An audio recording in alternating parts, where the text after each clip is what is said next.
Olá, nono ano, tudo bem com vocês? Vamos dar continuidade na nossa apostila 3, tá? Na página 6, vamos continuar falando ali de pop art, ok? Então, a gente viu, vocês, aula passada, criaram aquele produto enlatado, né? Inspirado nas latas de sopa do Andy Warhol. E a gente vai ver um pouquinho hoje o que era, né? Como que, da onde que ele tirou isso daí, né?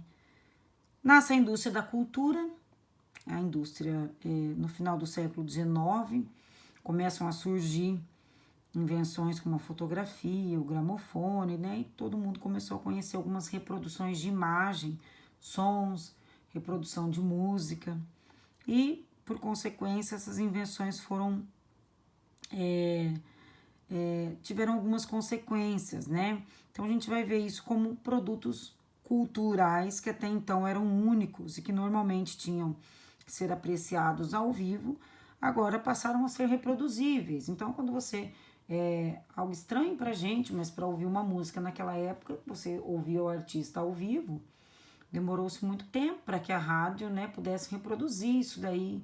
Da rádio veio para uma fita, né, da fita para um CD, para o disco de vinil para um CD e assim por diante, tá? E assim com outras coisas também. Então, as pessoas começaram a ter acesso à cultura e a produtos culturais. E esse foi o marco que podemos chamar de nascimento da indústria cultural. Foi criado ali, né, para definir esse novo sistema onde a cultura deixou de ser produzida por uma livre expressão humana e passou a ter uma finalidade principal, que era a venda. Eram produtos para venda. A gente pode chamar de cultura de massa os produtos que são fabricados na indústria cultural. Isso porque eles são criados por alguns grupos de pessoas, mas destinados ao consumo de multidões e visando principalmente o lucro. A gente vai ouvir falar muito em cultura de massa dentro da pop art. Por exemplo, os folhetins estão entre os primeiros produtos de cultura de massa. E as novelas televisivas que as pessoas consomem atualmente vêm deles. Então, esses folhetins eram histórias, né? Como se fossem novelas, e as pessoas ficavam aguardando semanalmente, mensalmente, para que saísse, para que elas fossem acompanhando, né, essas histórias. Então, iam se criando personagens imaginários ali. E aí, até que isso vai se evoluindo, né? Depois vem a radionovela. Da radionovela vem, então, a telenovela que a gente conhece nos dias de hoje, né? Existe também a comunicação de massa, que é a comunicação feita por mídia, jornal, rádio, televisão. E a gente chama assim porque essas mídias são normalmente controladas por grandes grupos empresariais e nelas a veiculação de informação é voltada para multidões, até os dias de hoje, né? Isso frequentemente provoca aumento da cultura de massa, uma vez que para atingir seus interesses, os grupos empresariais de comunicação procuram influenciar o consumo em grande escala. Então aqui a gente vai ver assim, um produto de mídia junto com um produto de cultura de massa que é dentro de uma novela. Então a gente vê a propaganda, por exemplo, de um perfume, dentro de uma telenovela.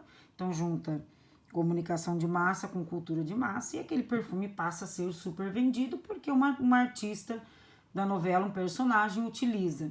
E isso é muito, né, gente? Vocês devem saber como é influente, né, tudo que se passa aí para a comunicação de massa, ou seja, para que muitas pessoas assistam. Então, lançam moda, lançam várias coisas e as pessoas acabam consumindo justamente por estar ali. Isso não é certo nem errado, tá? É uma questão de cultural mesmo, de costume.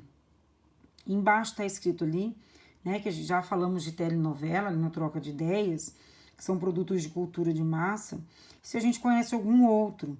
Então, por exemplo, uma música do momento, tá? Uma música aquelas músicas que viram música chiclete, que você liga o rádio, tá tocando, que você liga na TV, ele tá num programa de TV. Isso é um produto de cultura de massa, né? Um filme, né? Quando se torna muito popular, teve lá Os Vingadores, nossa, o mundo inteiro assistindo, se tornou um filme popular de cultura de massa. E assim por diante, tá? Várias coisas. Na outra página, a gente vai entender um pouquinho da história, da onde o Andy Warhol tirou as sopas Campbell's, né, que marcaram profundamente sua carreira ali e a história da arte também, né? Então, foi usando essa imagem da sopa que o artista começou a se tornar conhecido lá na década de 1960. No trecho a seguir, conta dele de uma amiga que chamava Muriel. Essa amiga era muito inteligente e ela não conseguia, não era boa no talento de reproduzir, mas ela era boa no talento de dar ideias. Então ela se tornou muito amiga desses artistas. Só que claro que ela não fazia nada de graça, né? Ela vivia de dar ideias, ela era boa de ideias, mas ela não conseguia reproduzir. E aí tem uma conversa dos dois onde ele fala assim: não sei o que fazer, Muriel. Você tem ideias fabulosas, não pode me dar uma? Sim, ela podia, respondeu Muriel. Mas isso custaria a ele algum dinheiro. Quanto? Ele perguntou. $50. Andy imediatamente preencheu um cheque e disse: ok, adiante, me dê uma ideia fabulosa. Do que é que você mais gosta nesse mundo? Ela perguntou. Não sei do que é que eu mais gosto no mundo. Dinheiro, disse ela. Você deveria pintar quadros de dinheiro. Oh céus, Andy falou ofegante. Essa é realmente uma grande ideia. No silêncio que se seguiu, Muriel elaborou ainda e disse: você deveria pintar alguma coisa que todo mundo vê todo dia, que todo mundo reconhece, como uma lata de sopa. Pela primeira vez naquela noite, Andy sorriu. Como diria mais tarde, muitos dias, na hora de comer, mamãe abriu uma lata de sopa de tomate Campbell's para mim, porque era tudo que a gente podia ter. Amo aquelas latas até hoje. Na manhã seguinte, Andy mandou Júlia, sua mãe, comprar uma lata de cada uma das 32 variedades de sopa no supermercado local e começou a trabalhar. Primeiro fez uma série de desenhos, depois fez slides coloridos de cada lata, projetou numa tela e começou a experimentar, né, diferentes combinações. Enquanto isso, fazia a mesma coisa com as notas de dólares, né, pintando elas individualmente, depois em fileiras, depois de centenas. Finalmente chegou ao que ele queria para o seu modelo para as latas de sopa. Muitos artistas pop estavam usando imagens de alimentos supermercados em suas obras, mas enchiam seus quadros com elas, né? E não conseguiam chegar onde a gente chegou. Então, ele que investiu esses mesmos objetos de uma nova variedade, né? E pelo fato de usá-los, decidiu fazer um retrato de cada uma das 32 latas, o mais possível, exato, igual, perfeito, né? Num fundo branco. Então, é daí que surge essa ideia dele. Na verdade, nem foi dele, né? Ele compra a ideia e consegue tirar ali o seu lucro, tá? Qual vai ser a nossa atividade de hoje? Então, podem preencher no sumário de vocês. Atividade 5, série de 6 latas.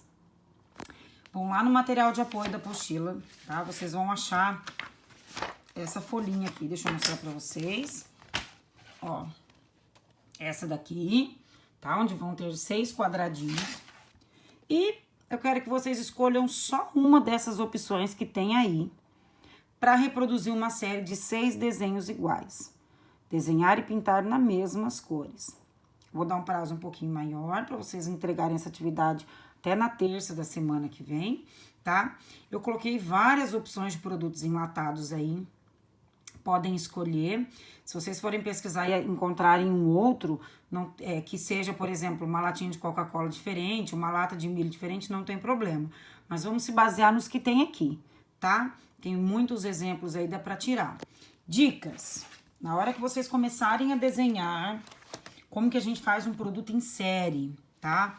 Primeira coisa, o formato aqui da lata faz o 6.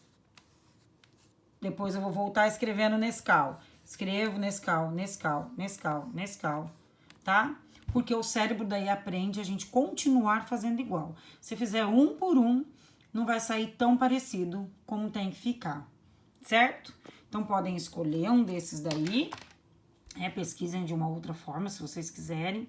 Tentem reproduzir o máximo igual que vocês conseguirem, tá bom? Tentem ocupar o quadradinho todo como se fosse uma série ali mesmo, ok? Muito obrigado, até a semana que vem, fiquem com Deus, um beijo no coração.